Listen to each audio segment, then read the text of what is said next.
following is a presentation of Main Street Media, your source for news, sports, and information on Main Street in Middle Tennessee.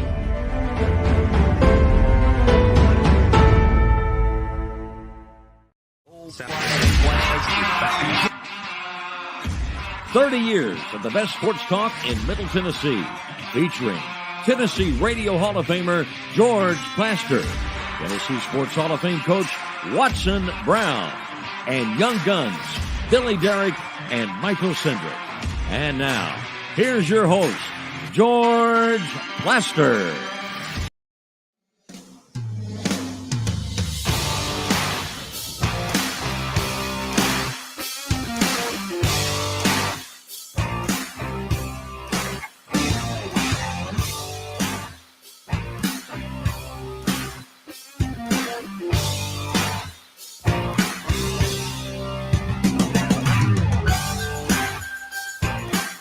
Hello again, everybody. Welcome in. It is a beautiful Thursday in the heart of football season.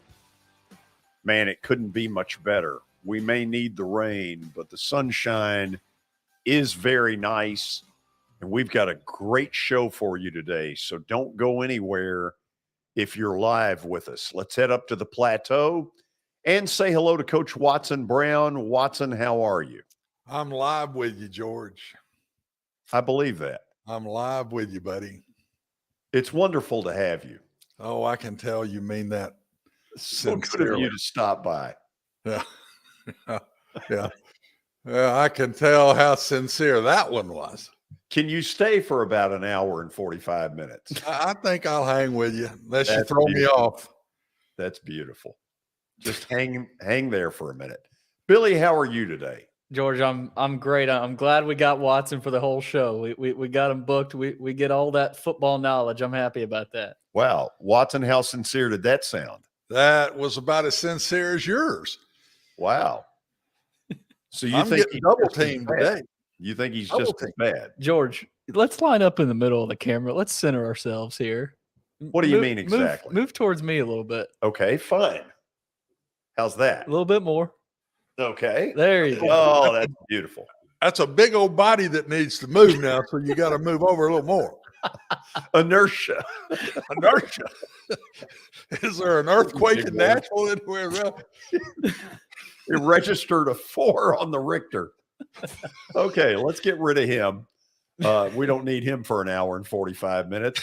Let's say hello to Terry McCormick, who handles our daily Titans update each and every day during the football season. Terry, you sent me something 45 seconds ago, but I was not able to see it. So you just take this and run with me asking this first question. Is Ryan Tannehill more likely to play or less likely to play than you've thought? Ooh, that's a good one.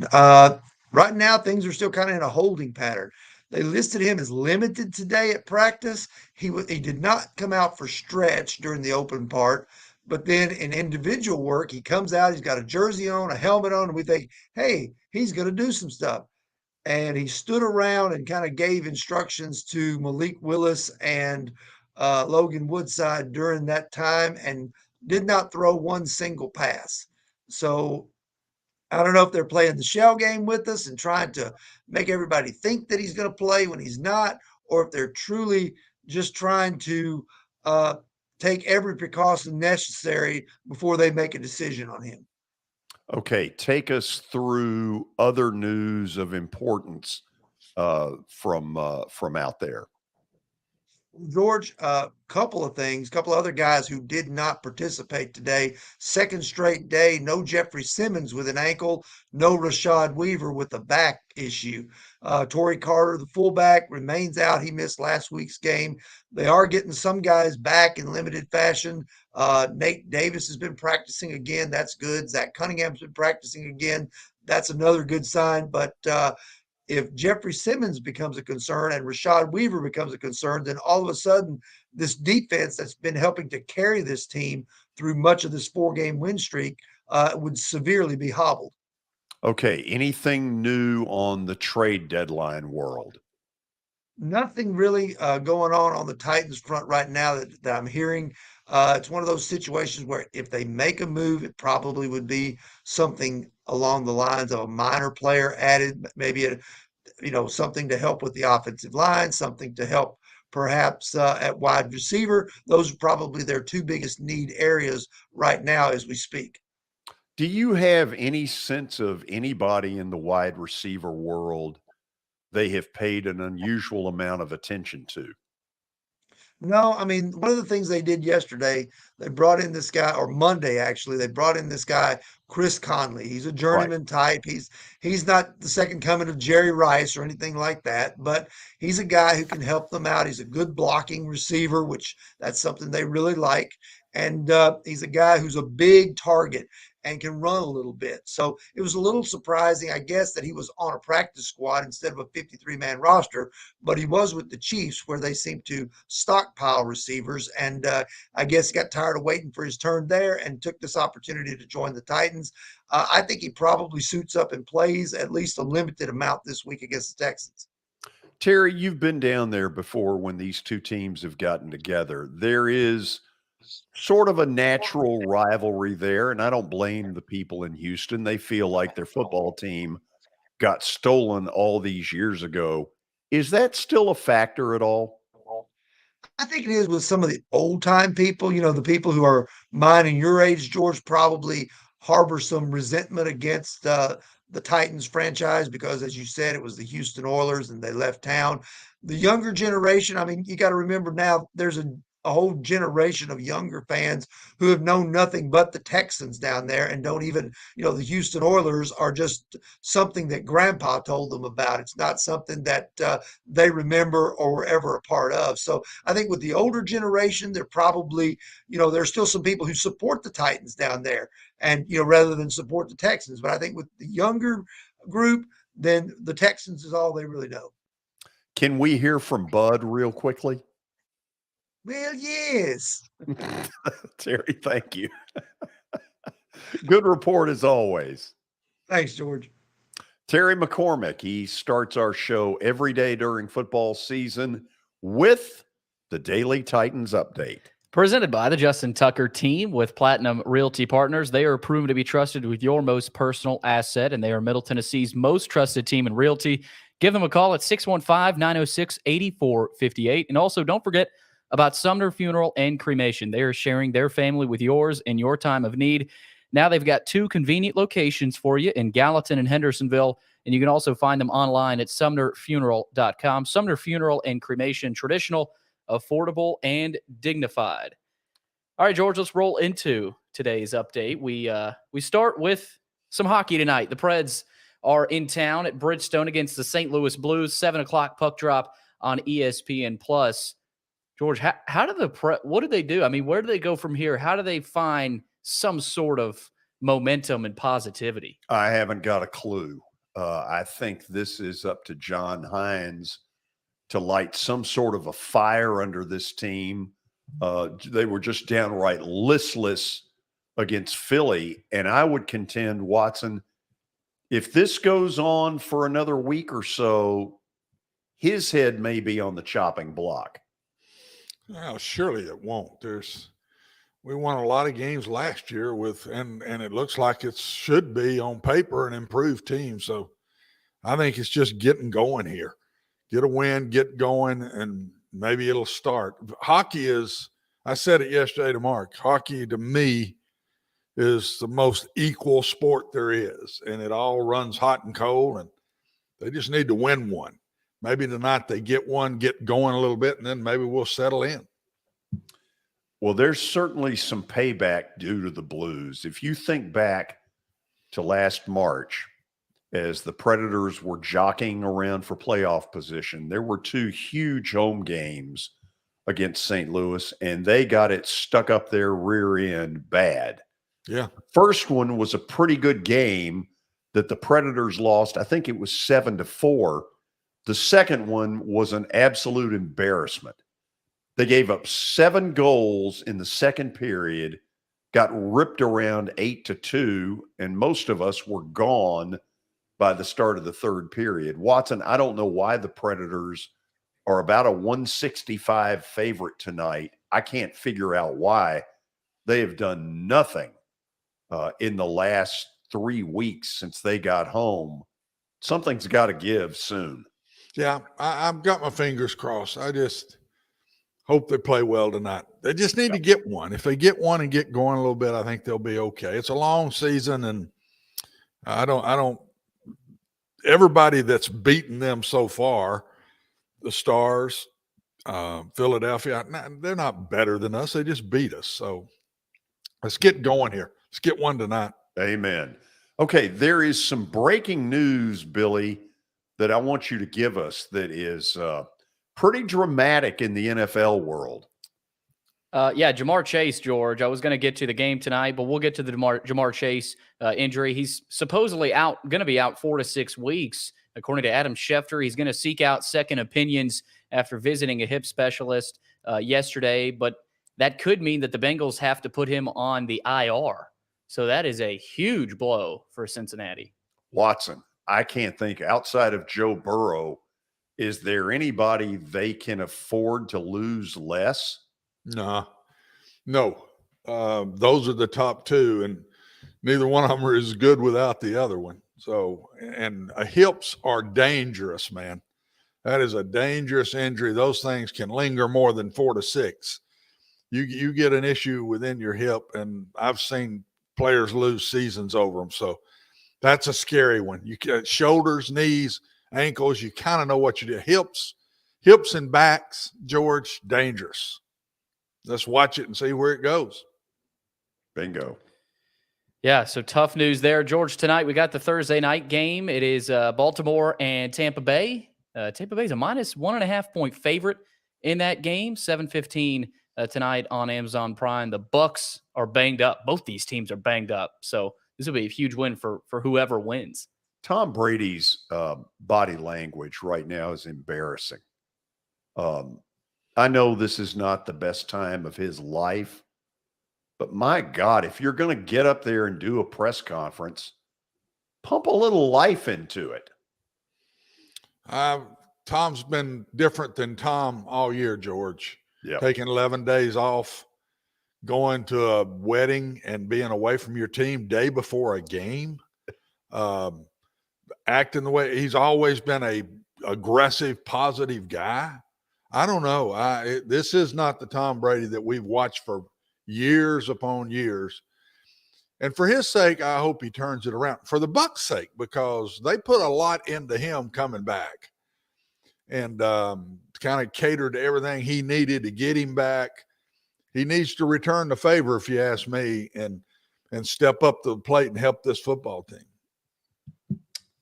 Next piece here, we got Kansas City. They've acquired wide receiver Kadarius Toney via a trade from the New York Giants. Toney has 41 catches for 420 yards in 12 games so far in his career.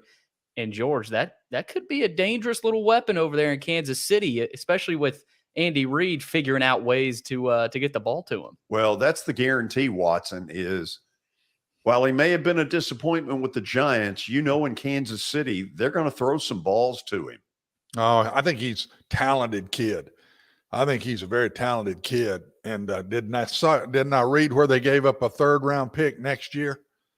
Yep, 3rd-round pick and a 6th-round pick. That's they think a lot of him. That's a fairly substantial. Yeah, that's pretty. That's if you get 6 picks, 7 picks, I guess, in the draft. That's losing a lot of draft next year for this kid. And I don't see where they're weak at wide receiver. I don't really understand why you're dying to bring him in. What are they missing, guys, that I don't see? I'm seeing receivers make plays. Yeah, I was just going to say that, Watson. They look better than last year so far. I mean, they look better across the board. They're more balanced. Right. Yeah. So I mean, I don't know. I'm surprised. I was surprised about it when I read it to give up that much. And he's certainly not a Tyreek Hill burner. No, but he is talented. I don't think he's being used with the Giants for whatever reason happened there. There's no doubt a change of venue is going to help this kid, but especially going to Kansas City, you're going to have a few balls thrown at you. But we'll see. We'll see how they use him and what they thought they were missing to need him.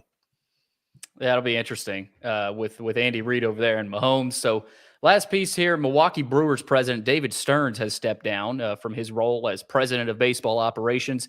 He said today that he just needs a break, and he isn't thinking about taking a job with any other organization. He will remain with the Brewers, though, in an advisory role. So, well, the big rumor is that the Astros are going to court him heavily. Jim Crane's a big fan of his. Think he's from down there. He's done a very good job in Milwaukee. But the rumor is the Astros, who maybe have some more important things on their mind for about a week and a half. Maybe. Yeah. We done? We're done, George. We're done. Okay.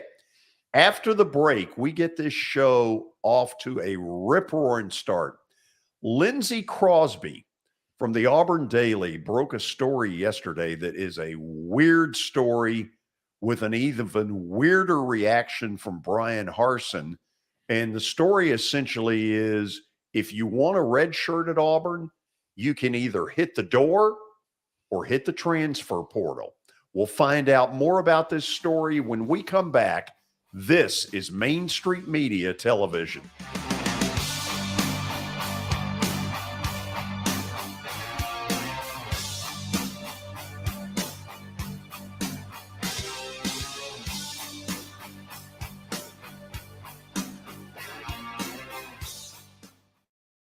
Buying or selling a home can be a very personal experience. Why not go with a team that receives nearly all of their business from referrals? Clearly a trusted name in real estate. The Justin Tucker team with Platinum Realty Partners has sold more than 500 homes in the last 7 years. Voted best in Sumner County multiple times. Proven to be trusted with your most personal assets. Call the Justin Tucker team with Platinum Realty Partners at 615-906-8458. The Justin Tucker team with Platinum Realty Partners, Middle Tennessee's most trusted team in realty. I highly recommend Sumner Funeral and Cremation because of their caring nature and attentiveness to detail. Pre-planning your funeral now will bring you peace of mind and less stress to your loved ones. When the chaos of losing you happens, your family can honor and celebrate your life, knowing things are happening just as you wanted them to. Pre-planning determines the details of your funeral, cemetery services, and can be less expensive. We are honored to serve you and are always here for you in your time of need. Sumner Funeral and Cremation. Traditional, affordable, dignified. SumnerFuneral.com. Jody Jones Dentistry can handle all your dental needs, from the basics to cosmetic procedures. All of this in the nicest dental facility I have ever seen. Jody has done it right. They're located conveniently at 55 Music Square East, and for an appointment, it's simple. Dial 615-259-5100 and tell them Plaz sent you.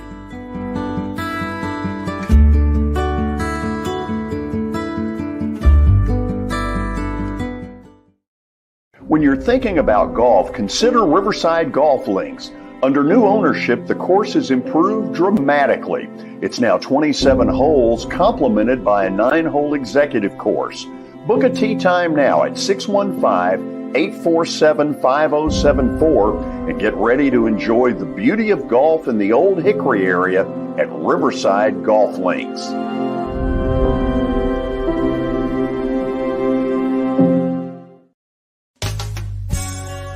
I'm Bart Durham. I was sworn in as a lawyer in 1963, and I've been working as a lawyer since then. We're a firm that does exclusively personal injury, a lot of tractor-trailer crashes. Insurance companies will open up their checkbooks when you force them to. We have systems that work. We get the most money for our clients in the shortest amount of time. I'm Blair Durham. My dad and I want to help. Give us a call at 615-242-9000. This is Eric Berner with Rockcastle Wealth Advisors. I help people in the pursuit of making their money live as long as they do. People hire me because I use a customized, individualized, and personal approach for the person I'm working with. Everyone's situation is different. If you've lost a spouse or a parent and want to make sure your inheritance is utilized and does not just disappear, I can help with that. Call me at 615-235-1058 or email Eric at rockcastlewealth.com.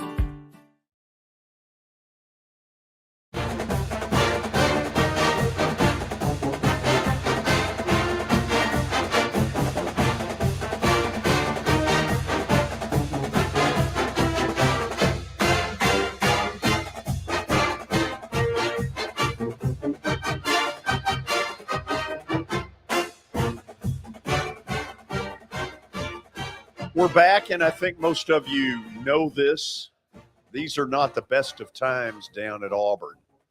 You've got a head coach who looks like he's under the title Dead Man Walking in Brian Harsin. You've got a fan base that's not happy with much of anything right now. And then you get this story that Lindsay Crosby broke yesterday in the Auburn Daily about redshirt status at Auburn. And essentially what he reported was if you want a red shirt, you'll either have to quit the team or go into the transfer portal. And with that in mind, let's say hello to Lindsay Crosby. Lindsay, thanks for taking the time to join us. Thanks for having me, George. I appreciate it. So is that in essence what you reported yesterday?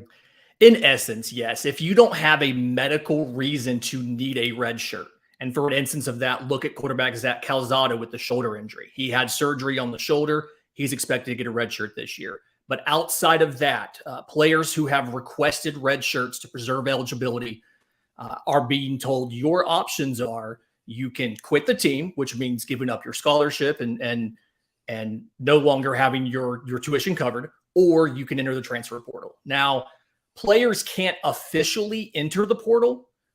With the new transfer window rules, you can enter the portal the day after the college football playoff field is set or the day after your head coach is fired.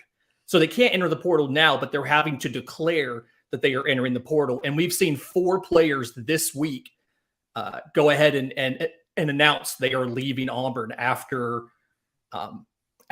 conversations with the coaching staff about their futures at Auburn. So yesterday he had to answer to it a little bit in conversation with the media, and what he put out there was a bunch of gobbledygook. It's one of the weirdest answers I've read in a while, but Lindsay, he didn't deny it. It was a very interesting obfuscation of an answer, and he didn't deny the report. Now, he did also admit that he wasn't familiar with the report, which Coach Harsin and I worked hard on that. I'm a little hurt that you haven't read the Auburn Daily, but he did not deny that that was what they had done.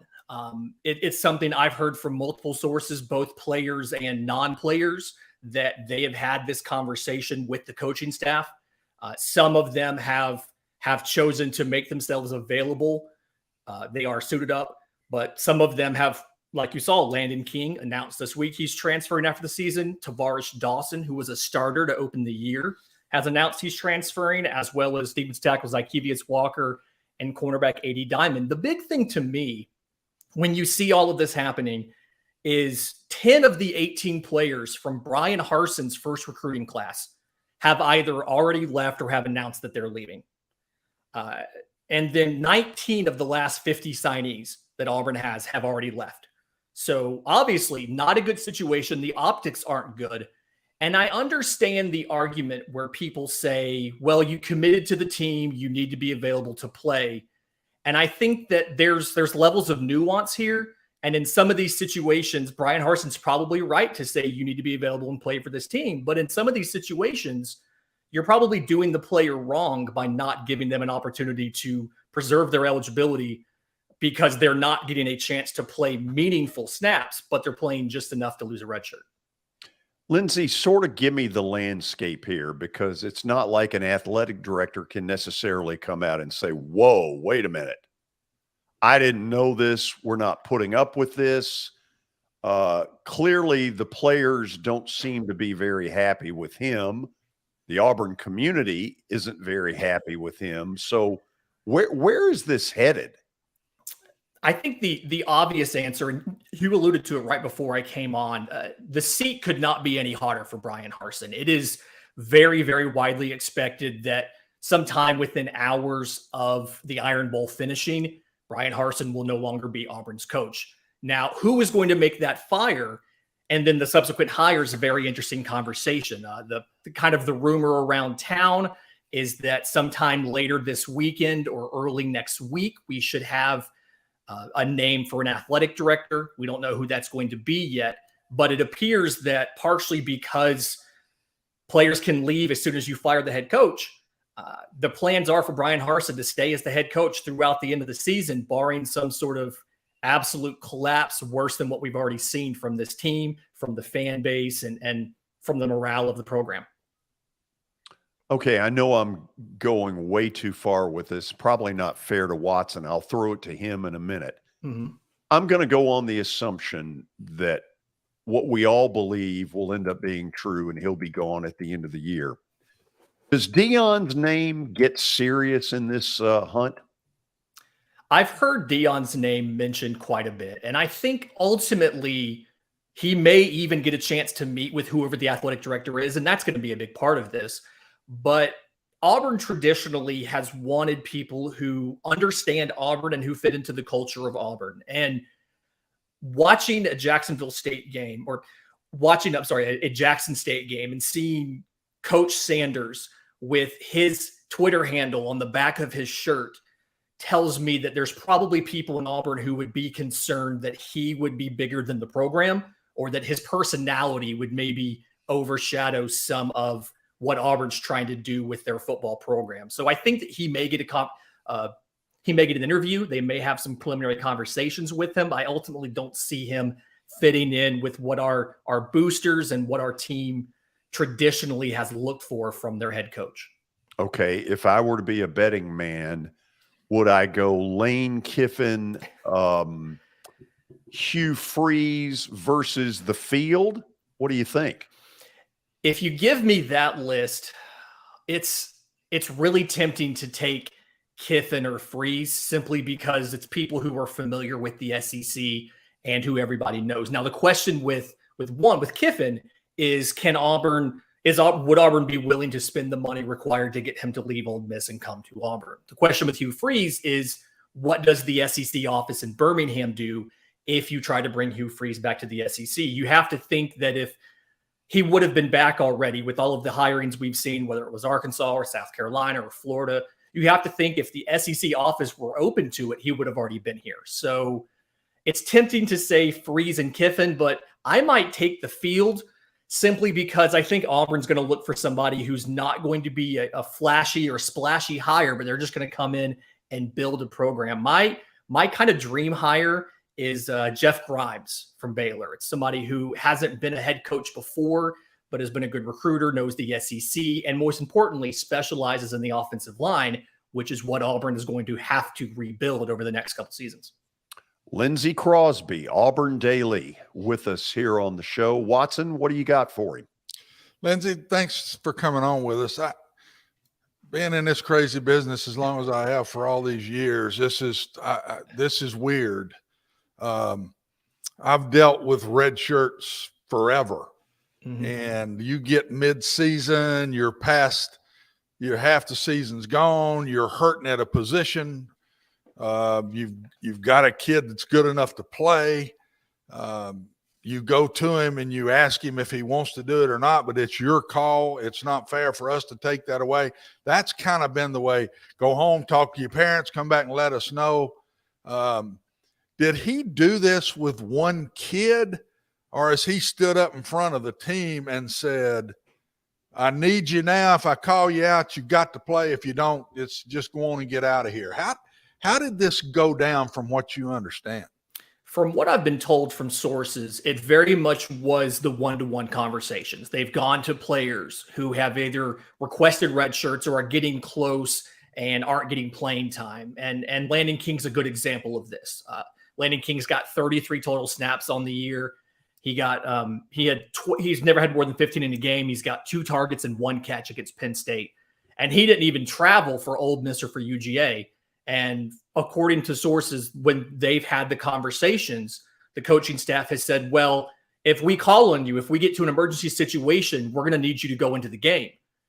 Are you okay with that? And if the players have said, I'd really rather not, I'd rather save the eligibility and have the red shirt, that's when they're being told, well, then if we've asked you if you would be willing to go in the game if we needed you, and you've told us you'd rather not, so you need to go ahead and either quit the team or transfer. And I'm not one to say whether or not it's the right decision or the wrong decision. I can see both sides of it. I can see the idea of you signed up for this football team, you're committed to being here and to helping this team.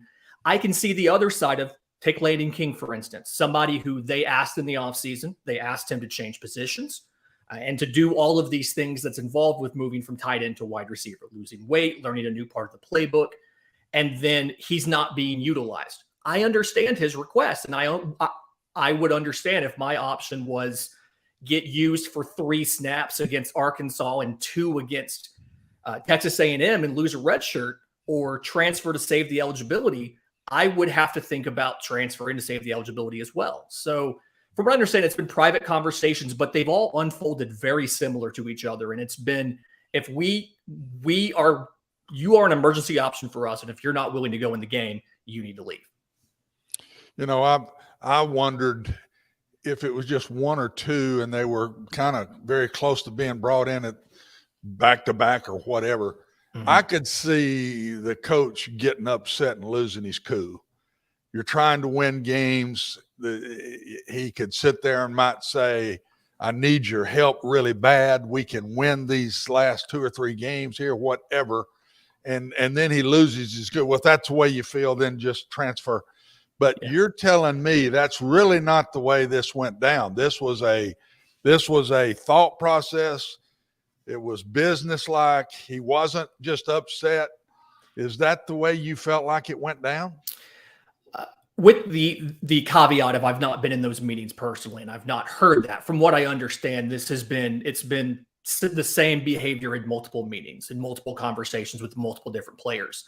And again, it's something where these players, if you think that they can help you win, you would be using them in the games. Tavares Dawson's an example of this. Got 23 snaps to open the season, 11 in game 2, 2 snaps in game 3, and 4 snaps in game 4, and then you haven't used him since then. So I think the perspective of these players are, you don't need me to win because you're not using me. Yeah. I'd like to save my eligibility for the next player. So I understand both sides of it, but I understand a player's frustration, and I can see why, if this is happening in multiple situations, why you've seen 4 guys this week alone announce that they are leaving the program. Lindsay, I think this is why college sports, and I'll just take football, been my sport. I think this is why it's going to be more and more volatile every year now. This transfer portal piece is when things aren't going well, then all of a sudden everybody wants to leave. Mm-hmm. You can lose a program pretty dadgum quick now with the way this portal is. You get a one-time transfer, you walk out the door and you're going somewhere else. You get to go in the portal and be re-recruited again. But I also see how people are saying some of these teams have really turned the program around a lot quicker. Mm-hmm. Tennessee, whatever. I'm not just saying Tennessee did it that way, but this transfer portal now can also fix programs quicker. You don't have to do it the old-timey way. Bring in 25, then 25 more, then 25 more. In your 3rd or 4th year, you finally have got your own players. It's not that way anymore either. I think this transfer portal has opened up a can of worms that's going to make college football be very unstable. Basketball maybe even worse because it takes fewer guys. But it's going to be a very unstable business now, and I don't think it'll ever change back. The combination of transfer portal and NIL has really changed the way you have to approach roster management. There's a lot more. There's not that typical de-recruiting you used to always see. Once you get a guy on campus, you have to kind of bust him back down because he can leave right away. But I think the area that not a lot of teams have focused on that they should pay more attention to is going out and getting those guys on their one free transfer, because then when they come in, they do have that more traditional barrier to leaving of they have to sit out a year and lose a year of eligibility. I think about someone like a TJ Finley or like a Coy Moore. Auburn brings them in from LSU. They don't have a free transfer left. And so for them to transfer out of the program, they have to either sit for a year or graduate and use their grad transfer. They've spent a year in a college weight room. They've gotten the development, and it's harder for them to leave. So I think that there's a space there for a savvy coach who has a good ability to recruit, to develop, and to build an exciting program to go out and find a competitive advantage with the portal. But you're right, it's made it a lot tougher for most coaches to manage their roster and to balance playing time for individual players with what's best for the entire team as a whole. Yeah. George, my last thing, Lindsay, do you feel like this? I'm a big believer. I was an AD twice too, and I was a big believer when you're hiring people, you got to find a guy that fit. It's not just a guy that's won games. It's not a guy that's got a big name and had a great year the year before. Whoever you hire as a coach has to fit where you are, has to fit the program. And do you think that all of Brian's problems, because I know he's a good football coach, do you think all of his problems was he took a job he didn't fit in, Auburn hired a guy that didn't fit, and then all of these issues have come from that? Do you believe that's what this is, or do you think there's more to it with Brian Harsin in an individual way? When you go back and you look at the tenure of Brian Harsin, it's been very clear that his first and sometimes only answer to every problem is, I'm going to coach my way out of this. And when you are the head coach in Boise, Idaho, you are the largest, most noteworthy program in your area of the country, you can focus on coaching because you're going to automatically get players who want to come see you. You are the biggest thing in town. When you are in the SEC, sandwiched between the two greatest programs in college football right now in Georgia and Alabama, you have to do so much more than just coach. You have to recruit. You have to do all of the CEO type of stuff. You have to go to Bo Jackson's golf tournament. You have to do all of that extra stuff. And Brian Harsin didn't approach this job with the idea of, I have to come in and be a CEO for this organization. He came in and said, I'm going to come in and be a football coach. And in the SEC in 2022, you can't just be a football coach. You have to recruit high schoolers. You have to recruit your own roster. You have to go out and make relationships across the state with boosters, with supporters, with fans. And Brian Harsin didn't do any of that. And in retrospect, if he had come in and done some of that, I don't know if Auburn's season would have been better, but I think you would have seen more fan and booster support behind him because he was putting in the effort in every phase, not just on the field. Yeah. George?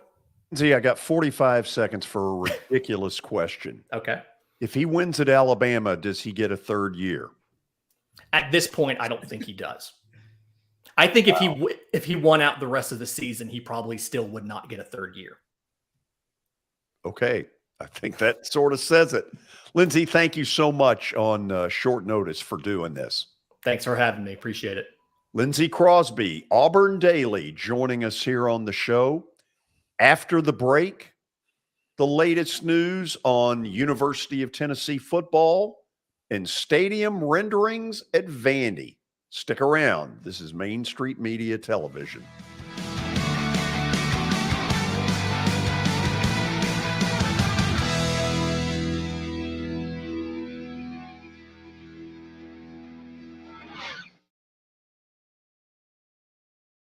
For Dustin Timmons and Joey Donnelly, they welcome every opportunity to serve and satisfy their clients. Whether you are looking to build your dream home or renovate your current home, their team will ensure that every client and remodel is unique, luxurious, completed on time, and within budget. Contact them today to set an appointment for a free consultation or to view some of their completed projects by logging on to DonnellyTimmons.com.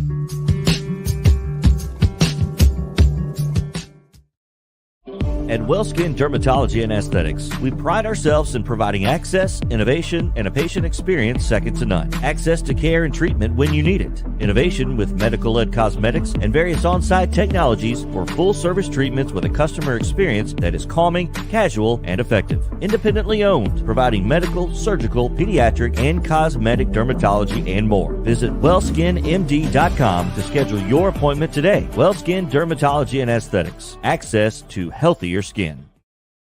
It's your last chance to get a spring tune-up for summer. Complete Service Heat and Air can clean your coils, check out your motor, and make sure you have cold air on that first hot day of summer. Complete Service Heat and Air is located in White Bluff, Tennessee. We do service and repair on heating and air the right way. 24/7 service. Call us at 615-797-3997. That's 615-797-3997. Serving Cheatham, Davidson, Dixon, Hickman, Humphreys, Montgomery, and Williamson counties.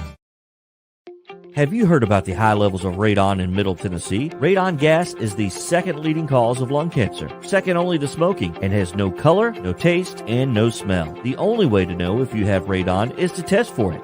Duret Radon Mitigation offers testing for small and large-scale residential and commercial properties plus mitigation services. Visit DuretRadonMitigation.com to request testing or get a free estimate for mitigation. That's DuretRadonMitigation.com.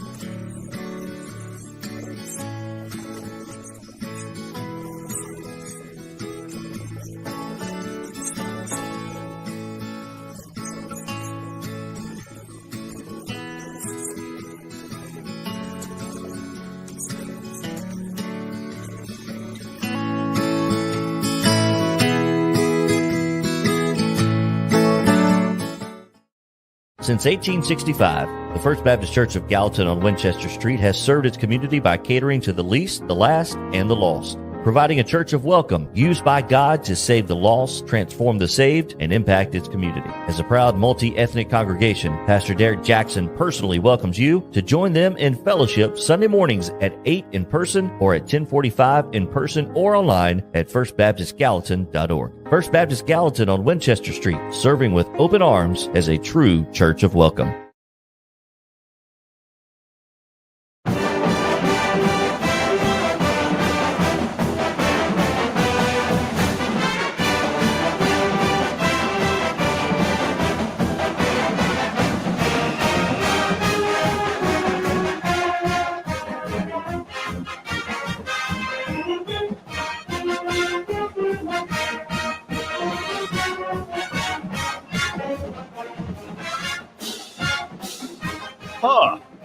There's a song we've heard before. So, a lot of the nation's spotlight will be on Knoxville this weekend for the Tennessee-Kentucky game. ESPN has it as its game in prime time with Chris Fowler and Kirk Herbstreit. Tennessee, as some of you know, will wear black. And let's take a look at what it is they're going to be laying out there on us. Watson, I'm just kind of curious. I'm old-fashioned. I'm not buying all this crap. This is me being an old codger probably. But if you are. Well, thank you. If you polled the 100,000 people in Neyland Stadium that are Tennessee fans, do they want this team wearing orange or do they want them wearing all this stuff? They can put up with anything if they keep winning. They could wear black and gold if they keep winning. I think they'd want to keep a little orange in it, but I don't think they care if they keep winning. If you poll, let me go at it a different way. If you poll the 100 best players in the country, do they like this or not? It'd be 100% yes.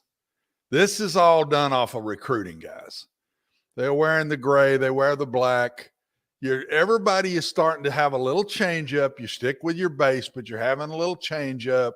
Players love this stuff.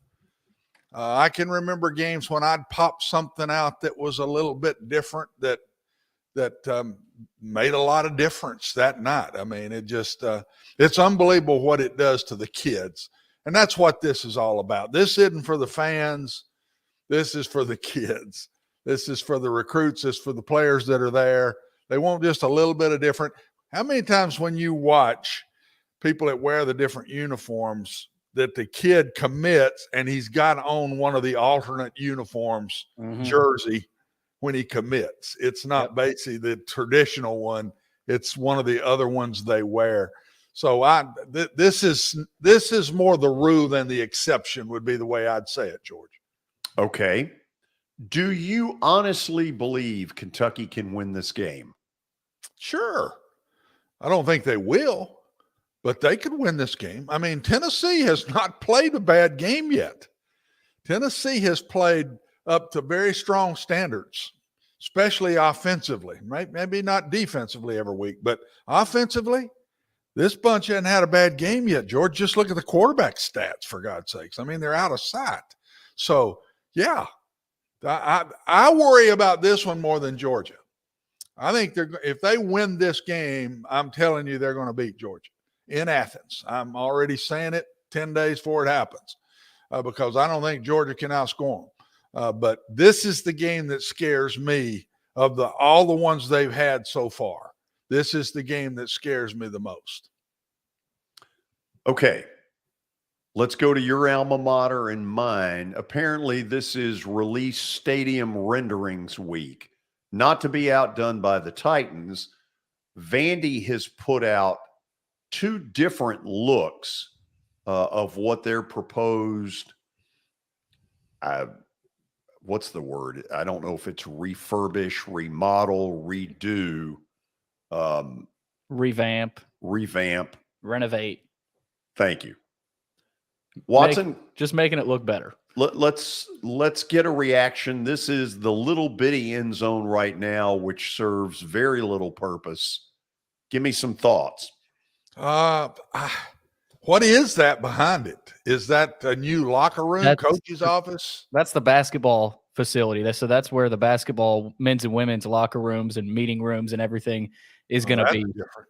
Yeah, that's really different. So all of that area right there would be basketballs you used to be able to use that right in front of when they walk out their doors of their offices. And I'm not big on that. Not that it means anything. I'm not big on that at all. I don't know why that would not be football related, man. You could use that piece right there big time on Saturdays for football. So I don't know. It's nice looking. It doesn't look like there's any seats. Maybe they've cut out most of the bleachers. Looks like there's maybe 3 rows of bleachers on the bottom. And the rest of that's probably for use with, I guess, maybe unless they're shutting basketball down on football day and just using it for football.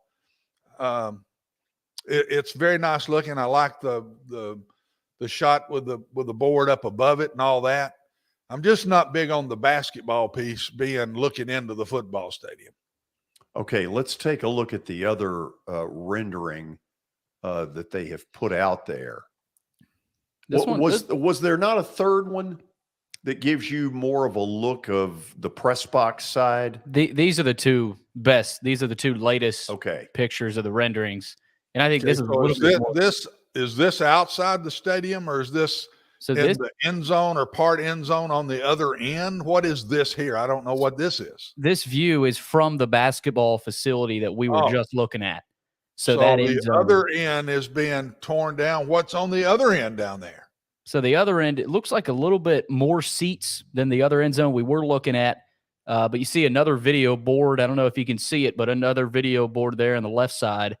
But I think that's the more appealing end zone. Well, what's in that end zone, Billy? Do you know? I don't. When Candace was on, she was talking about how that's going to be a straight connector to McGugin, essentially. So they're expanding McGugin, and that's basically going to be, that connects across, so there won't be a street there anymore. No, they're blocking off that street right there.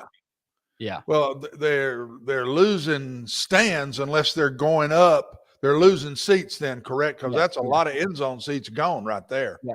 Definitely decreasing in capacity, which that's okay. It's a private school. They're not going to be. They're never going to get up into the big numbers. I like the looks of it. I don't want to be negative because I'm not negative. I just don't like the thought of not using the football stadium for football, and that would be basketball in that end zone. But again, that doesn't mean much. I mean, I would think there'd be a lot of people not feel that way. That's just a little bit of the way I would feel about it. I don't mind having basketball in there, but have part of that, take the building out further for basketball, but have a little bit on this end where it's football stuff that's looking out to the stadium. Yeah, I haven't thought about that. Could be boxes, could be a lot of different things. I don't know. I think I needed to see sideline to sideline a little bit more. Yeah, well, I think they're what they're doing is they're revealing when it gets official, because they still don't know what this is going to look like. I mean, that for a rendering, this is just kind of revealing, all right, we got this down, let's reveal this, because we really haven't seen a detailed full stadium shot. Hey, I sure don't want to be negative, because redoing and having something nice has got to be done. So I'm sure not going to pick apart something that's, let's put money in it and let's put a nice stadium out there, and that's the number one piece. So I sure don't want to put this down in that way. Okay, let me ask it this way. Will this be a game changer? Well, yeah, it has to be a game changer. Compared to what they've got. It just has to be, George. That's what I say. If it's nice, no matter what it is, if it's very nice and first class, it will help recruiting big time over what they have now. It's hurting them now. You go into every stadium in the SEC and then you come to Nashville. It's just not something that, as a recruit, let's say you've got a 4-star running back that's interested in you and he visits 4 other SEC places and then comes to Dudley Stadium right now. It's going to be a detriment. So they've got to change that. So absolutely, this has got to help. Well, Watson, I think there's a bigger issue. They don't have any fans. No, but maybe when the stadium is redone and everything, that some will come back. That's a good point. You got to try something, George. I know that when you're right, when we redid old Dudley Field that I played on, and then it is what it is today. Back 30, 40 years ago when they redid that, it did up the fans. It did. It did. You were part of that too. Oh, sure. I remember the did opener up when they the beat fans. Maryland. Now, about the time we went into that, we got pretty good. Yeah. That did help. That was in the early 80s, if you remember, George. And I think we moved in that in 81. Wasn't that the first year of 82. The stadium? Was 82 the first year of the stadium, or 81? I think it was 81. I swear I do. I don't know. But anyway, right about the time we went in that stadium, we had a couple of pretty good teams. So that helped too. Sure. Okay, let's do this. We've sort of this has been stadium rendering week. After the break, Watson, we will continue excellence. I don't know any other way to say it. The last 2 days, excellence. Don't you bet on me the way you did 2 days ago and just throw your hands up and go, I quit. What have I always said about this guy, Billy? He is a front-running dude now. Oh my! I'm starting to remember. I'm going back to what you said about him, Watson. Oh, I've said it. The man is as good a front runner as there's ever been in the world. Go Braves! Stat of the day is coming up next.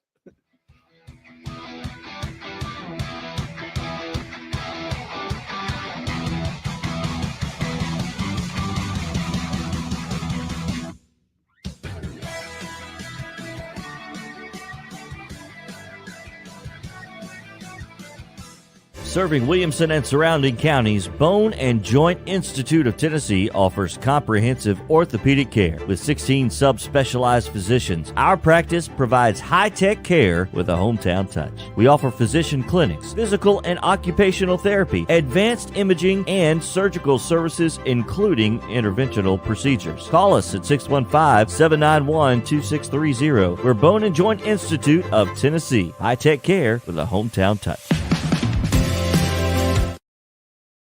This is attorney Bart Durham, and this is me. I'm Aaliyah. Keeping in good physical condition is really important to me.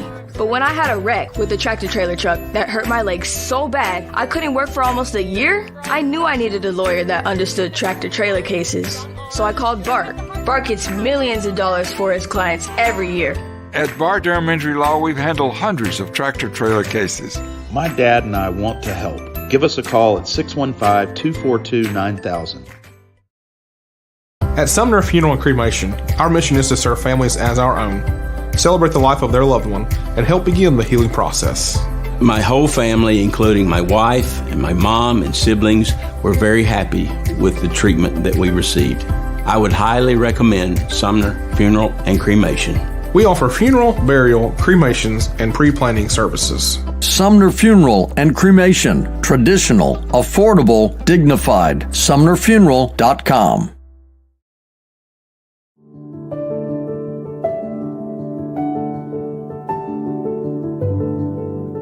Welcome to the Omni Nashville Hotel. Urban elegance with a vintage touch. Our 800-room hotel opened up in the fall of 2013 with 746 guest rooms and 54 suites.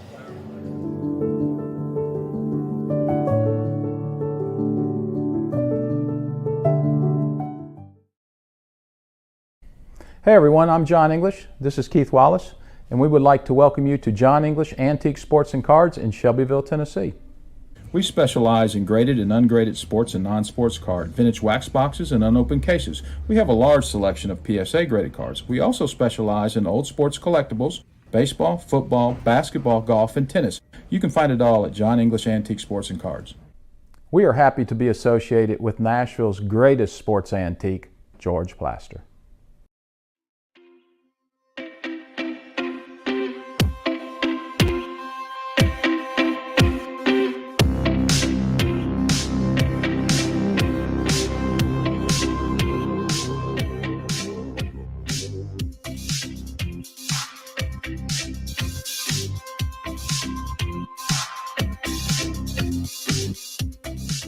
Welcome back into the George Plaster Show. It is now time for Stat of the Day. It is powered by John English Vintage Sports and Cards over in Shelbyville, Tennessee. They've got memorabilia, trading cards, antique and historical sports equipment, games, advertising, and many other different sport-related items. Of course, they are open Tuesdays through Fridays from noon to 5 o'clock and Saturdays from 10 a.m. to 5. You can find them online at JohnEnglishGradedCards.com. Also, Eric Berner with Rockcastle Wealth Advisors. Give Eric a call at 615-490-7052 or visit rockcastlewealth.com for more information.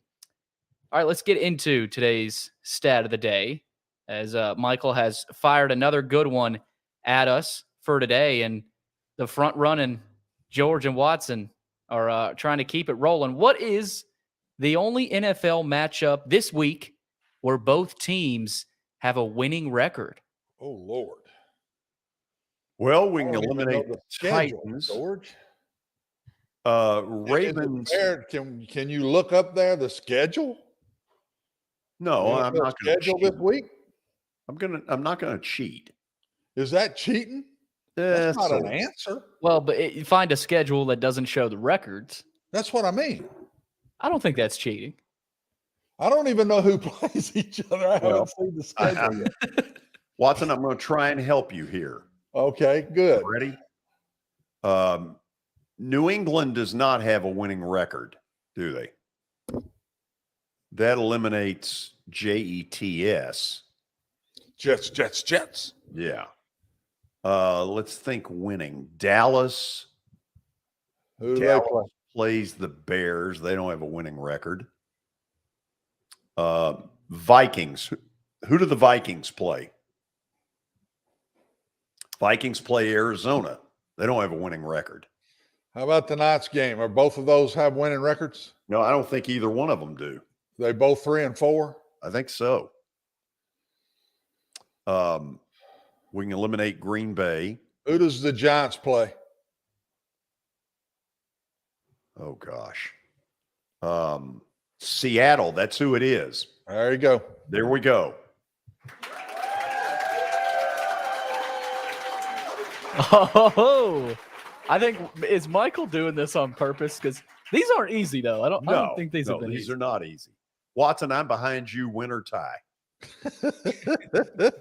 That was well done. Oh. We're cooking with gas. Well, you had to help me because I didn't even know who the Giants played. So you got us started. Got us started. Okay, have we reached officially the 5 o'clock hour?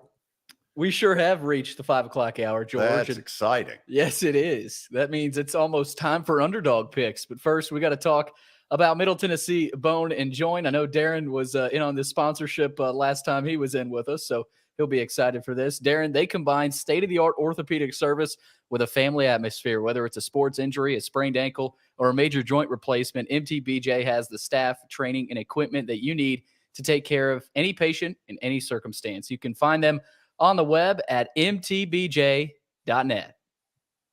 Okay, it is time for Underdog picks. It looks like the gang is all here. I see as we get them up on the board, I see Darren in the left corner. Darren, what was the injury that you sustained the day before our 8-hour draft marathon in 2003? Dislocated shoulder. Yeah, playing flag football.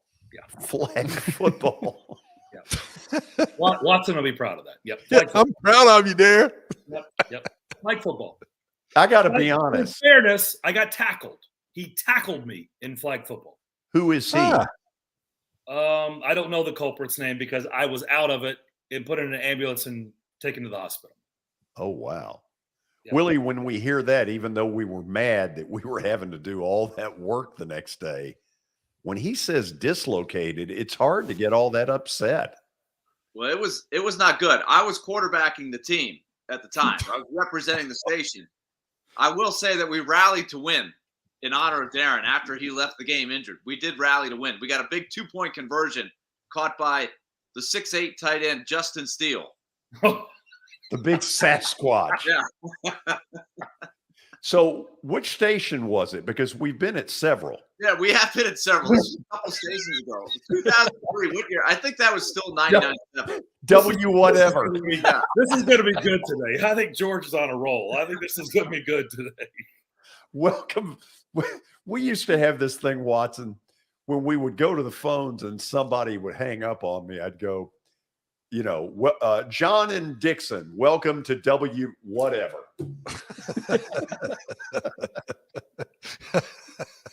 The motto being, do not hang up on us.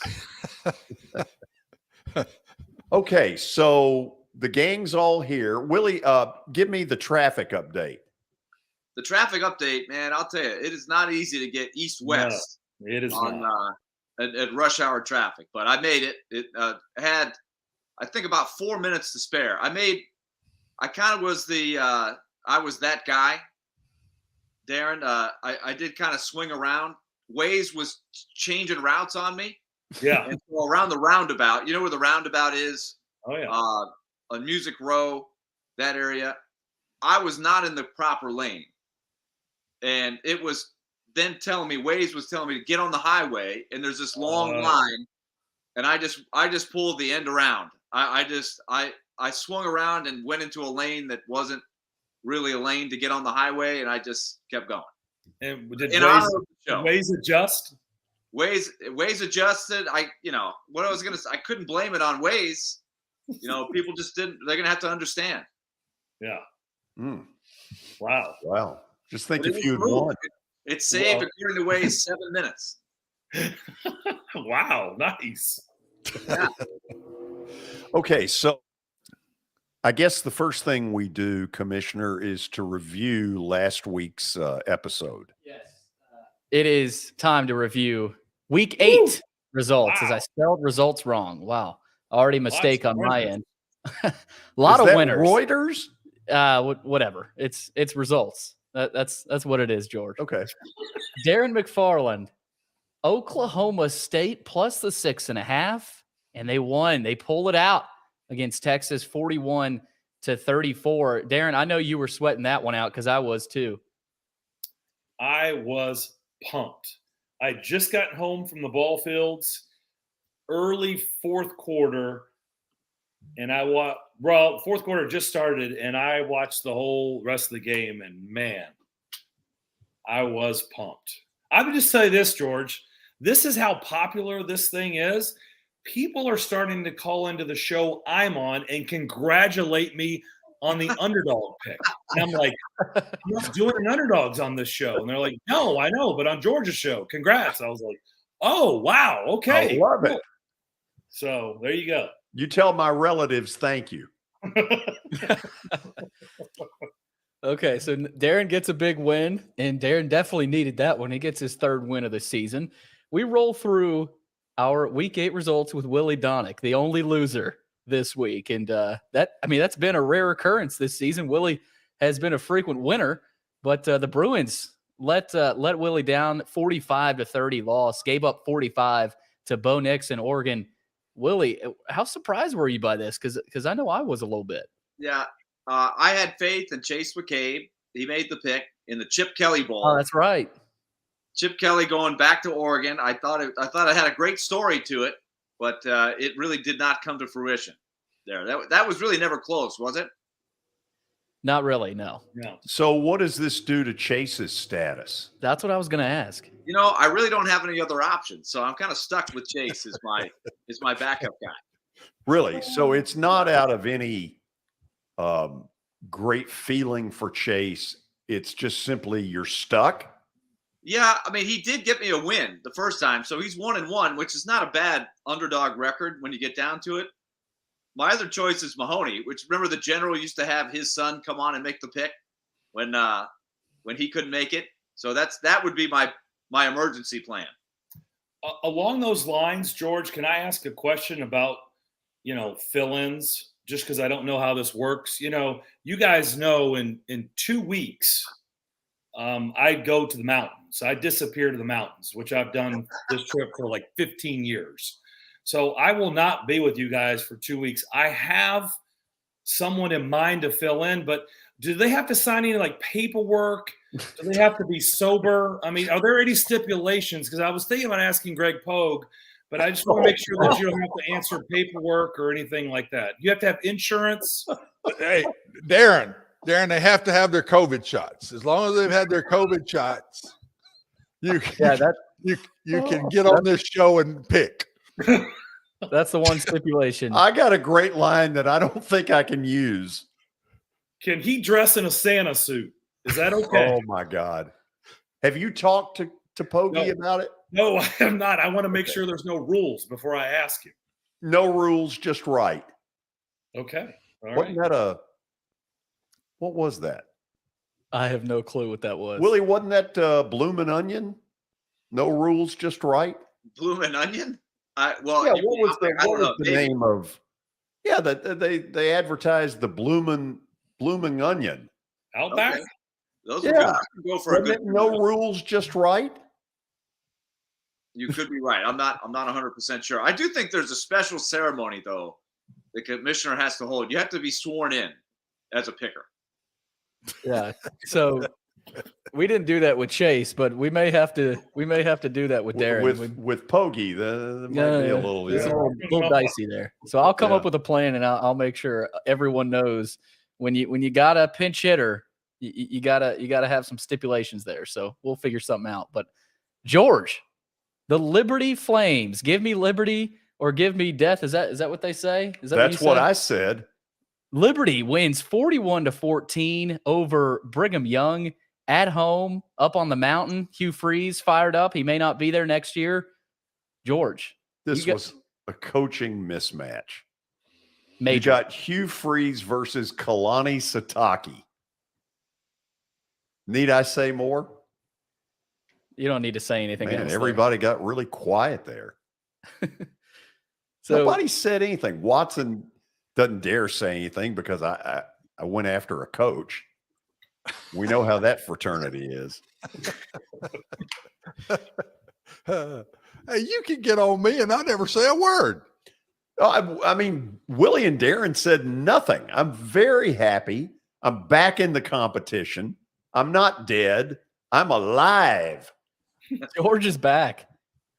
So the front runner has arrived, and Watson, you warned me about it. Oh, if he keeps winning, it's only going to get worse. The worst thing, I'm telling you, he is the best front runner that's ever been. / worst. Just let him go. He could spend an hour talking about himself. Now I know why everybody's quiet. Now I know why everybody's quiet. Just let him go. You just got to let him go for a while, and then we can get on with the show. It's a darn good pick. Good pick, George. Good pick, Liberty, George. Thank you. The Flames get the win, and George is moving up slowly but surely in the standings as Liberty gets a big win. Last pick in the Week 8 results here, Watson Brown takes the Gamecocks of South Carolina, and Shane Beamer, maybe another coaching mismatch here. Beamer outcoaches Jimbo Fisher, and they get the win 30-24. Watson, we asked you about this a couple days ago, and you forgot what pick you made. Yeah, I forgot. I picked this one. It was 4, so I thought all the 6, 7-ish, those good picks in there were all gone. Texas A&M just can't move the ball. I'm not sure they could move the ball on Hillwood High School right now, but that's the reason I went with it. Good pick. What do you think about that pick, George? It's a good pick. It was a good pick. I think I said at the time it was a good pick. I think you did too. Let's look at the standings. This is now kind of fun. Okay, so Week 9 standings.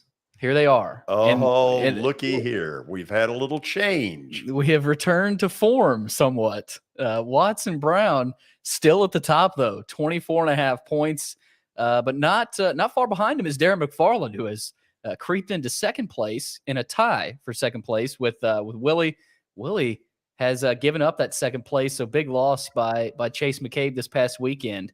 Willie is 3-5 as well. George Plaster 2-6. 14 points. You got 2 touchdowns, George. What is it, Week 9? I'm now back. George is back. But Watson. Well, hold on, man. No reaction from anybody. What's going on here? I mean, we've got to get to the Predators game on time, George. I mean, we know you're going to do enough of this gloating on your own. We can't fuel the fire. Believe me, after you guys get off, we'll listen to it for another 15 minutes after you get off. So. What are you worried about, Willie? You haven't got anything to do. I've got no duties whatsoever. I have nothing. I can't have nothing to do. It's an ESPN tonight. So if you have no duties, are you paying for your ticket? No. Yeah. We have the old press pass, which gets you a free meal with the media meal. I taught him well. Yes. Okay, let's do this. We'll go to the break, and then what is the order of picking? Let's see here. The order of picking is Watson Brown, as we showed up here, Darren McFarland, Willie Donick, and then you, George. So that is the order. And I'm excited. It's a big week. This could be statement Saturday for Underdog picks. I don't know. This is not a great week. No, this isn't a great week at all. The crappy board. Y'all don't like the board? No. I didn't like it. I get first pick. We'll see what we scrounge up when we come back. This is Main Street Media Television.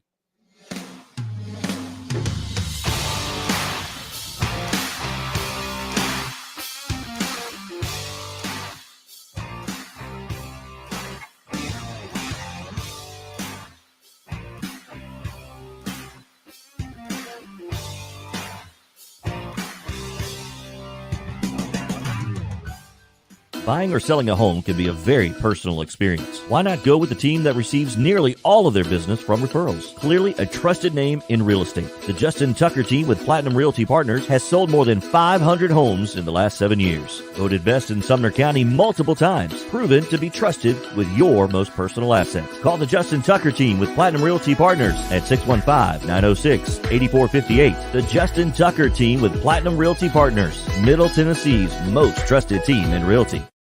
I highly recommend Sumner Funeral and Cremation because of their caring nature and attentiveness to detail. Pre-planning your funeral now will bring you peace of mind and less stress to your loved ones. When the chaos of losing you happens, your family can honor and celebrate your life, knowing things are happening just as you wanted them to. Pre-planning determines the details of your funeral, cemetery services, and can be less expensive. We are honored to serve you and are always here for you in your time of need. Sumner Funeral and Cremation. Traditional, affordable, dignified. SumnerFuneral.com. Jody Jones Dentistry can handle all your dental needs, from the basics to cosmetic procedures. All of this in the nicest dental facility I have ever seen. Jody has done it right. They're located conveniently at 55 Music Square East And for an appointment, it's simple. Dial 615-259-5100 and tell them Plaz sent you.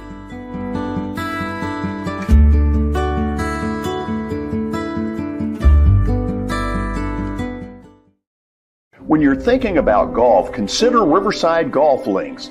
Under new ownership, the course has improved dramatically. It's now 27 holes, complemented by a 9-hole executive course. Book a tee time now at 615-847-5074 and get ready to enjoy the beauty of golf in the Old Hickory area at Riverside Golf Links.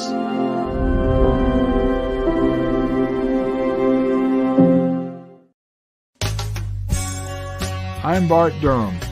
I was sworn in as a lawyer in 1963, and I've been working as a lawyer since then. We're a firm that does exclusively personal injury, a lot of tractor-trailer crashes. Insurance companies will open up their checkbooks when you force them to. We have systems that work. We get the most money for our clients in the shortest amount of time. I'm Blair Durham. My dad and I want to help. Give us a call at 615-242-9000. This is Eric Berner with Rockcastle Wealth Advisors.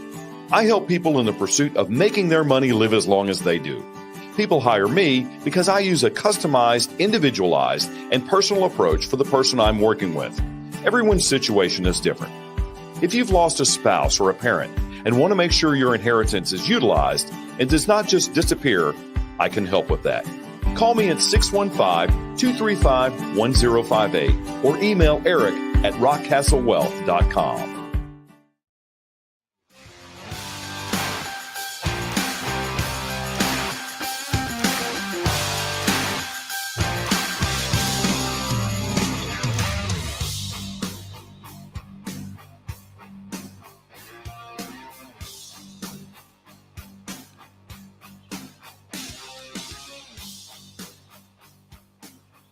Time to release this week's Underdog picks.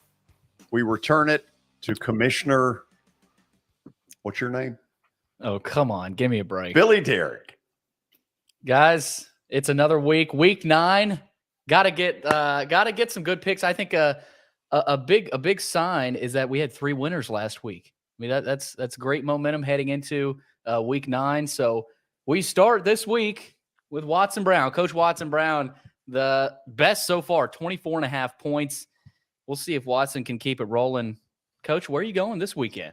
Guys, I didn't feel real good. I had 2, but I'm going to take the one with the more points. I'm going to take Louisville and 6.5 over Wake Forest at home. Louisville played better last week. They beat Pitt.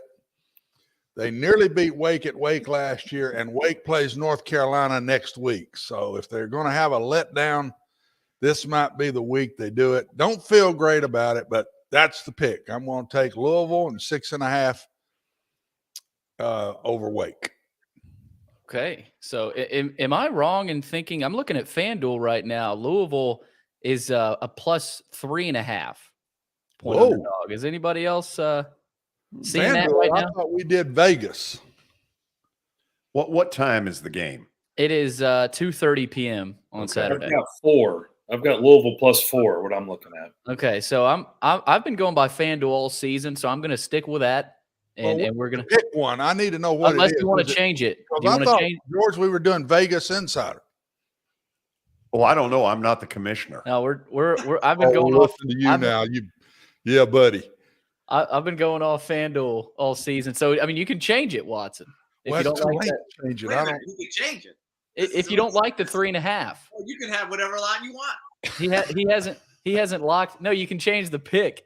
He hasn't locked in the pick yet. 3.5 is all it is. 3.5. A card laid is a card played.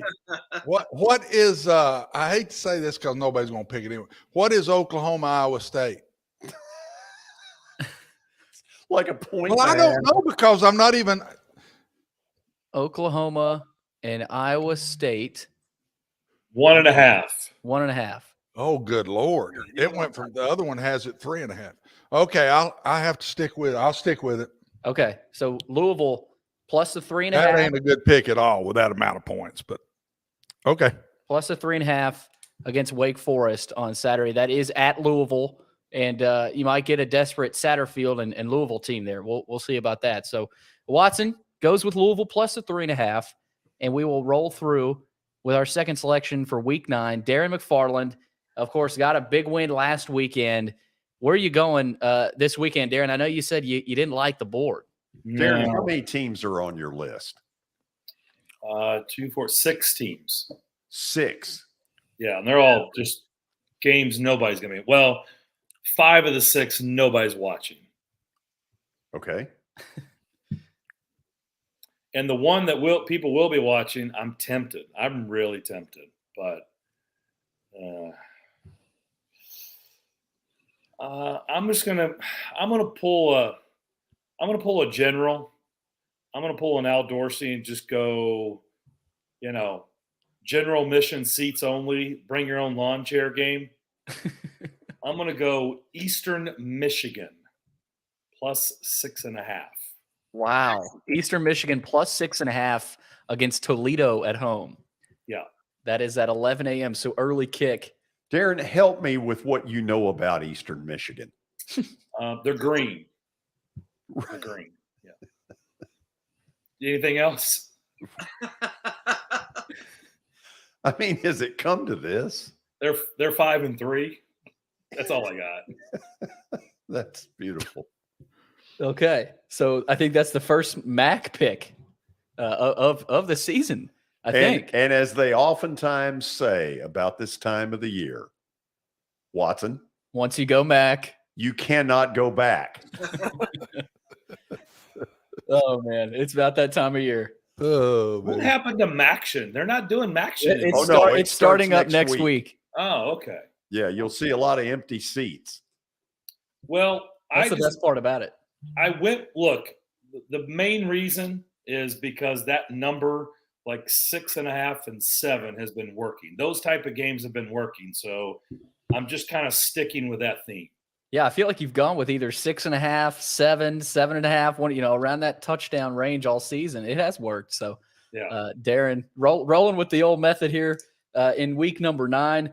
Willie, you are up next as you try to kind of rebound after that tough Chase loss last weekend. Big one for you this weekend, Willie. Yeah, we're looking for a bounce back. I'm going to go out to the Pac-12, and I am going to select Washington State. Wazoo. Both teams are coming off of a bye week. They're playing against Utah. They're a home dog. Utah lost to Florida earlier in the season. They're sort of, they were supposed to be the thing out of the Pac-12, and it really hasn't happened for them. Is that tonight? That is tonight. That's tonight at 9:00. Yeah. So I'm just going to go ahead and get it out of the way early. I'm going to go for Washington State. There's a lot of 2-pointers or 3-pointers that look okay, but you got to get points in this competition. I don't like going short. So I'm going to go with Washington State. Washington State plus the 7 at home. You did say 7, correct, Willie? What the hell difference does it matter what he says? I'm just making sure I'm making sure he understands that it's at 7. Yeah, I believe it is 7. Yes. Okay. Put your foot down and act like a leader. I'm not asking him. I'm making sure he is aware that what the point margin is at. Judge, is it okay if we sentence you to 3 years? So what's the matter, Watson? You look disgusted. No. Oh, I'm good. I'm listening. Okay. By the way, Darren, did you have to have surgery on that shoulder when you? No. You did not.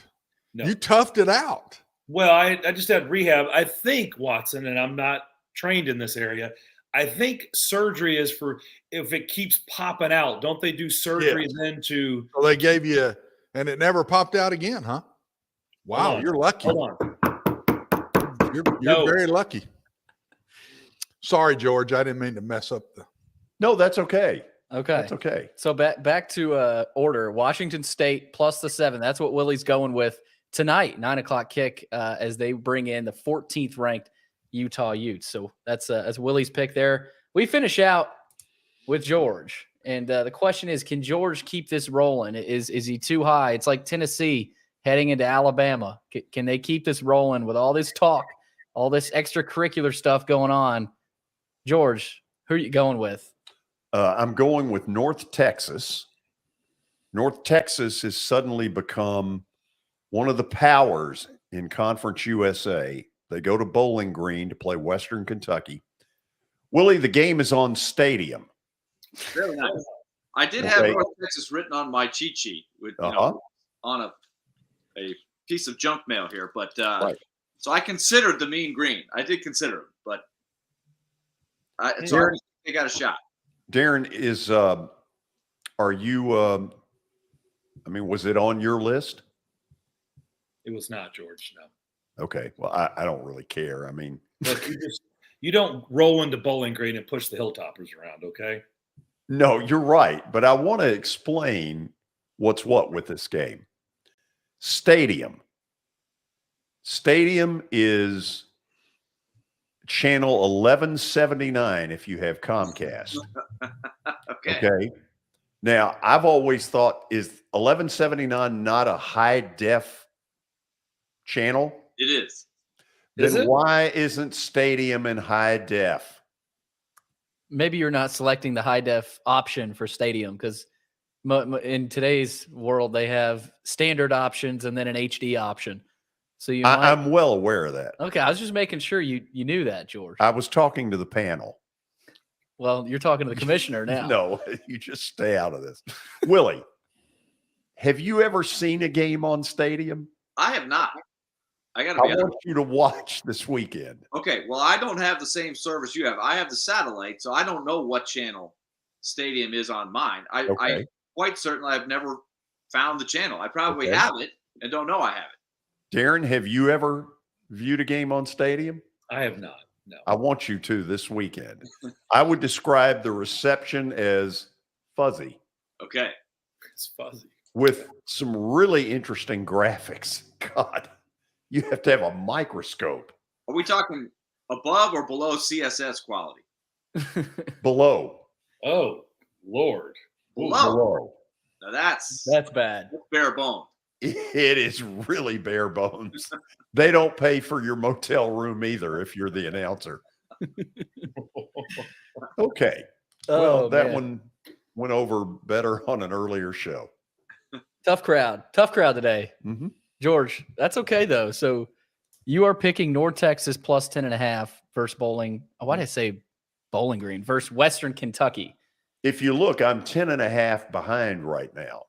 Oh, okay. Yeah. So strategic pick there this weekend for George. So, gentlemen, are we ready to review? Let's review. Okay, let's do it. We start with Watson Brown this weekend. Initially thought he had a plus 6.5 with Wake. Corrected him on FanDuel, said it's 3.5. He's still confident enough. He's not worried. Still in first place. Oh, yeah, I'm real confident. He's gonna roll with the Louisville Cardinals plus a 3.5 at home against Wake Forest. So we'll see about that one. Darren is rolling with Eastern Michigan plus the 6.5 against Toledo. So Eastern Michigan is at home, correct, Darren? Yes. Okay, Eastern Michigan, that is correct. They are at home against Toledo plus the 6.5. My God, the game is on ESPNU. Yes, it is. I just saw that. Oh my God. Are you serious? I'm kind of surprised it even got on. This must have been mandatory as part of Maction. Maybe. It's a little Maction primer getting us ready for Maction next week. So first Mac pick of the year comes from Darren. Willie decides to roll with Wazoo tonight. Late kickoff after the Preds. Get back home, Willie. You'll have a chance to catch it after the game tonight. See if you can get a touchdown. That'll be 7 points if you get it tonight, Willie. So it's going to be tough, though. The Utes, good team. So we'll see about that one. George, North Texas, plus 10.5 against Western Kentucky in Bowling Green. Man, that would be a monstrous win for George, and that would put you up there. Well, let me tell you where I'm coming from. North Texas just about had Texas San Antonio beat last week. UTSA scored at home on the final play of the game to beat North Texas. So you don't just push over the Mean Green. Willie and I have done a game at Mean Green. And back then, it was a dump. Worst turf ever. But what channel was the San Antonio North Texas game on? I mean, that sounds like an unbelievable tilt right there. It was on Stadium. That's the game we talked about, didn't we? We were talking about how many empty seats there were going to be, and I think we did confirm it was on Stadium. So they play in the Tony and Susan Alamo Where did you Bowl. find that game? On Stadium.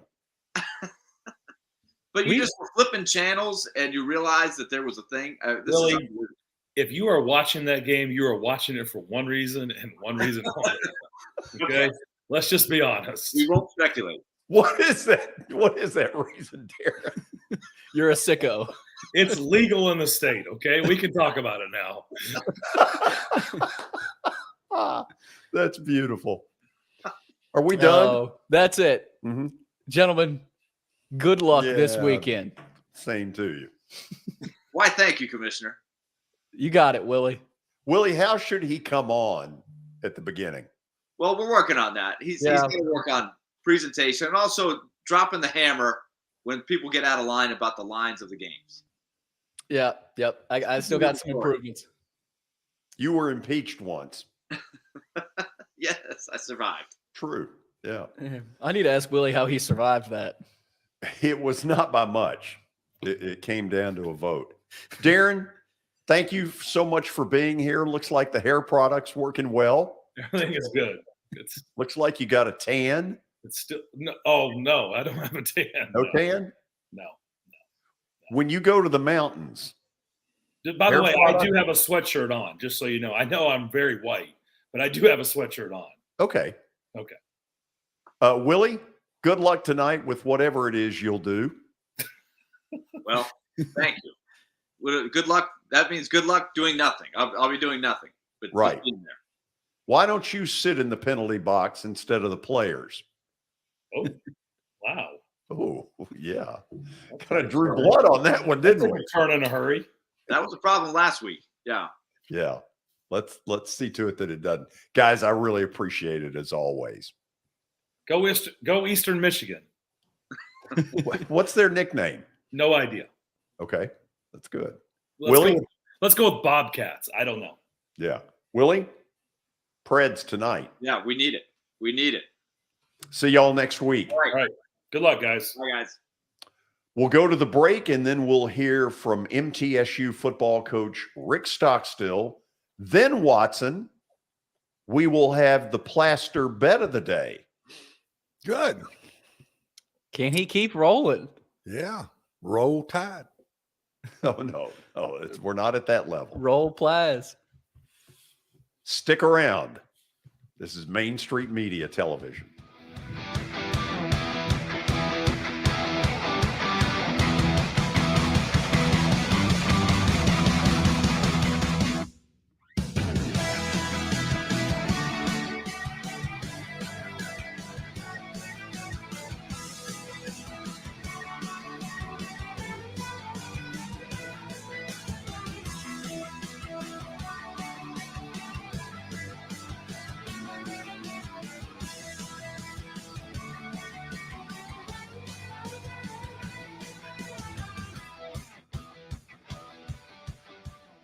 For Dustin Timmons and Joey Donnelly, they welcome every opportunity to serve and satisfy their clients. Whether you are looking to build your dream home or renovate your current home, their team will ensure that every client and remodel is unique, luxurious, completed on time, and within budget. Contact them today to set an appointment for a free consultation or to view some of their completed projects by logging on to DonnellyTimmons.com.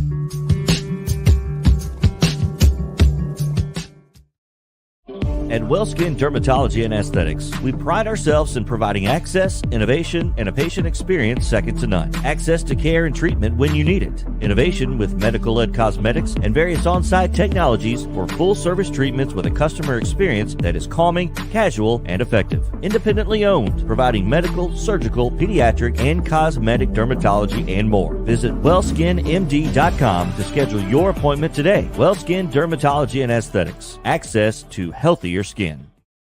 It's your last chance to get a spring tune-up for summer. Complete Service Heat and Air can clean your coils, check out your motor, and make sure you have cold air on that first hot day of summer. Complete Service Heat and Air is located in White Bluff, Tennessee. We do service and repair on heating and air the right way. 24/7 service. Call us at 615-797-3997. That's 615-797-3997. Serving Cheatham, Davidson, Dixon, Hickman, Humphreys, Montgomery, and Williamson counties.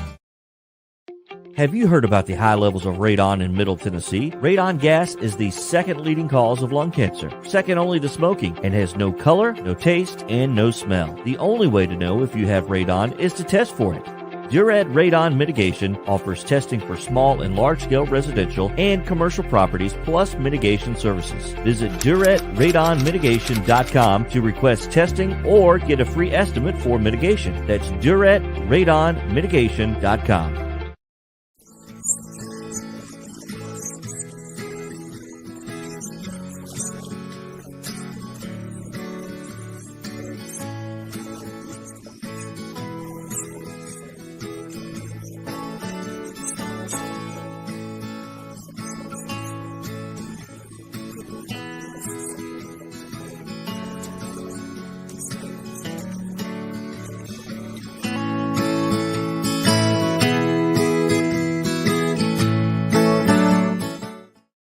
Since 1865, the First Baptist Church of Gallatin on Winchester Street has served its community by catering to the least, the last, and the lost, providing a church of welcome used by God to save the lost, transform the saved, and impact its community. As a proud multi-ethnic congregation, Pastor Derek Jackson personally welcomes you to join them in fellowship Sunday mornings at 8 in person or at 10:45 in person or online at firstbaptistgallatin.org. First Baptist Gallatin on Winchester Street, serving with open arms as a true church of welcome.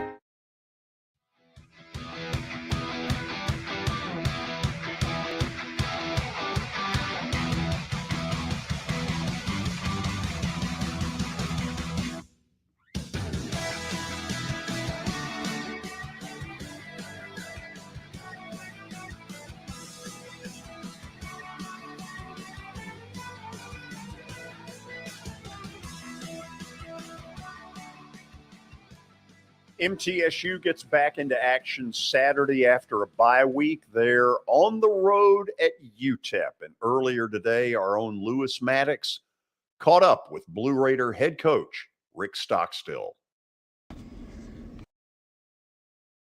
Time has passed since we last spoke. An off week for your guys this past week. And it comes after a homecoming matchup against Western Kentucky at home in Floyd Stadium. A really good competition in that game, and it ultimately went to the Toppers' favor. Kind of your thoughts after you've had some reflection on that game. Probably not any different than after the game. I thought we played a lot better defensively. We gave up 28 points. Did a lot better. We created some turnovers. I thought we were solid in the kicking game. But we just didn't establish an identity offensively. We could never establish anything, any consistency. And we had a hard time up front blocking them, both in the run and the pass game. So I think that was probably the difference in the game. Coach, and I talked about that bye week, and I want to move on to that past that homecoming game because it has been some time since then. If you will, just kind of go over what your typical schedule for a bye week looks like, and maybe if it wasn't a typical schedule this year, and maybe what you guys worked on the most in your time off.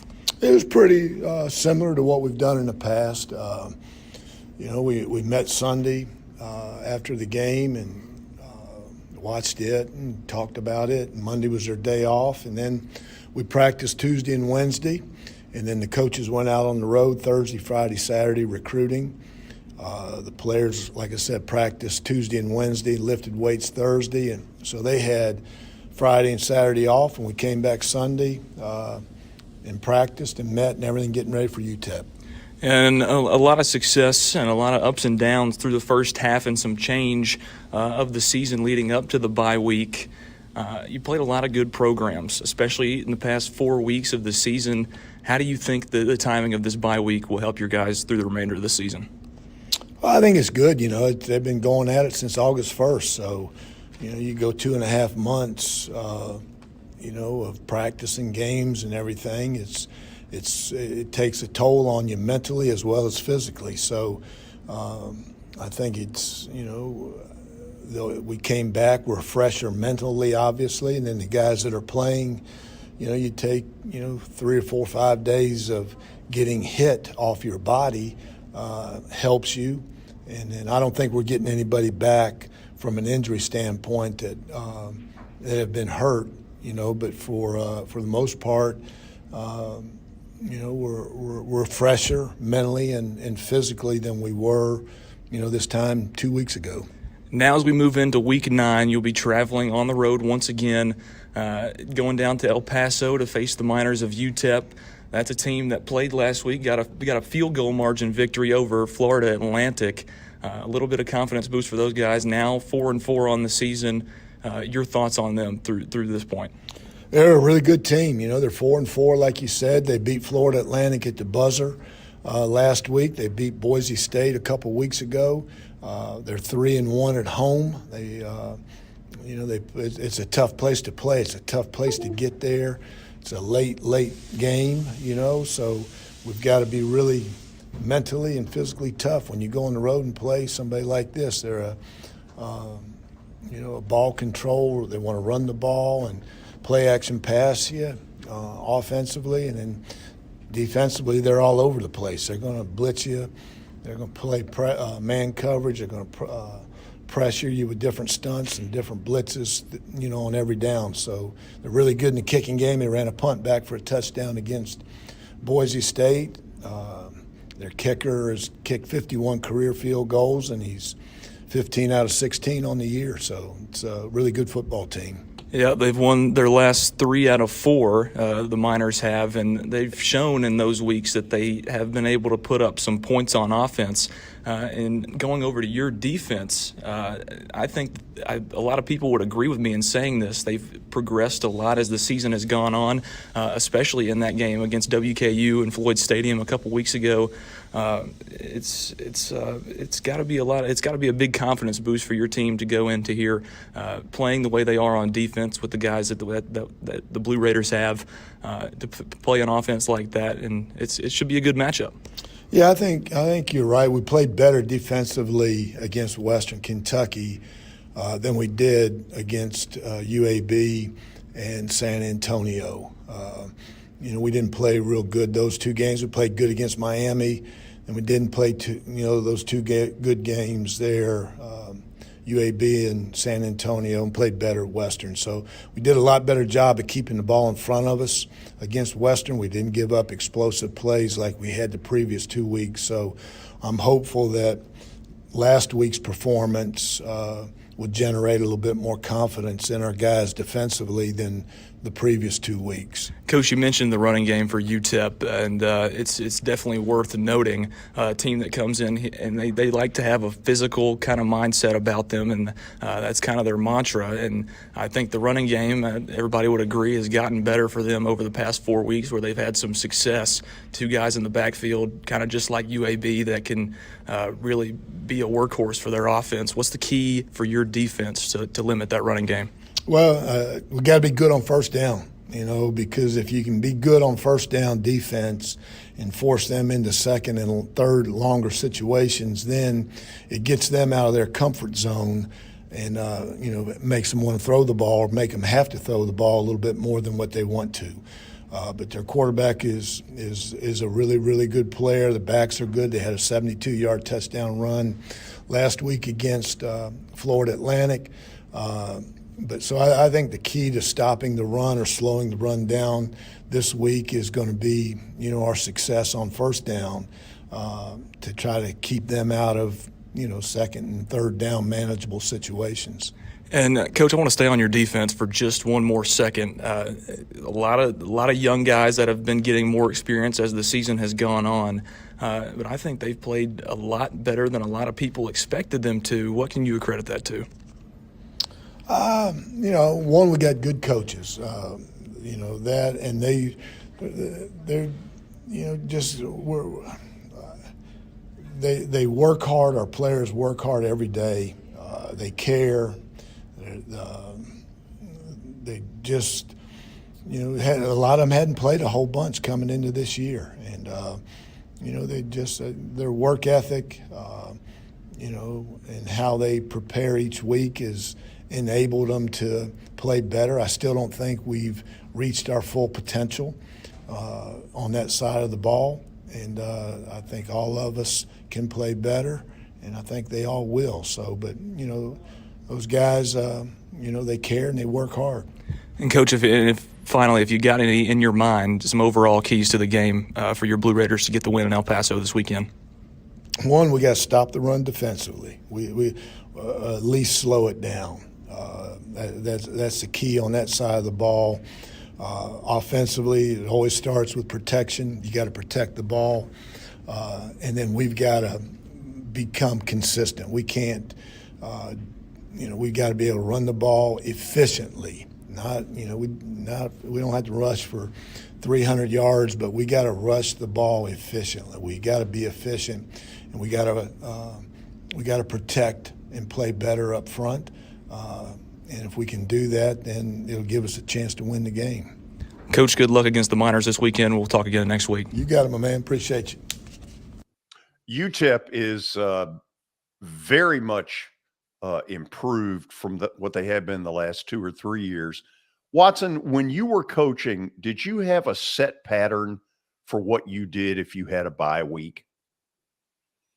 No, I always thought it was what your team needed at that point. If we were really tired, we would back off. If we were young and still not getting there, we'd take it and have a couple of pretty physical practices. So no, I don't think so. I made that trip to El Paso many times. That's a tough trip. It's a long flight. You're playing late at night from your time zones, and successful when we went out there every time we went. But it's a different trip, and it's not an easy trip at all. And good time to go with an open date before it. I think that'll help him. If you're really tired, then you got to make that trip. That's a tough way to go.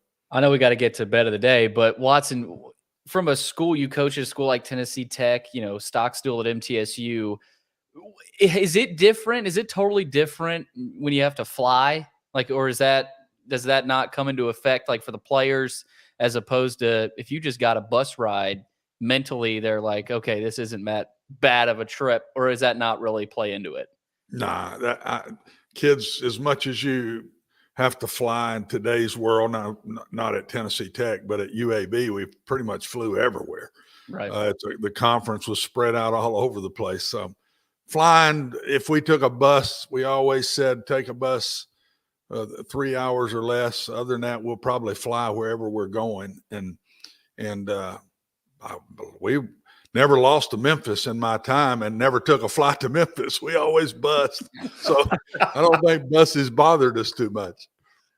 Actually, I took a bus out of Memphis. Okay, you ready for bet of the day? You doing it? Okay. Yeah. Let's get to it. It is time. Watson, I've got the calculator out.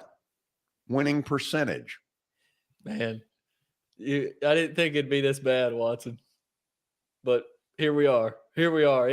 It's time again for Plaster's Bet of the Day, powered by Bart Durham Injury Law. They have aggressively protected the rights of a broad range of victims of car accidents and personal injury in both Tennessee and Kentucky. If you too have seen your life interrupted by an injury on a highway, in a hospital, or at your workplace, let their attorneys do the work fighting for the full financial compensation that you need. Learn more about Bart Durham Injury Law by logging on to bartdurham.com.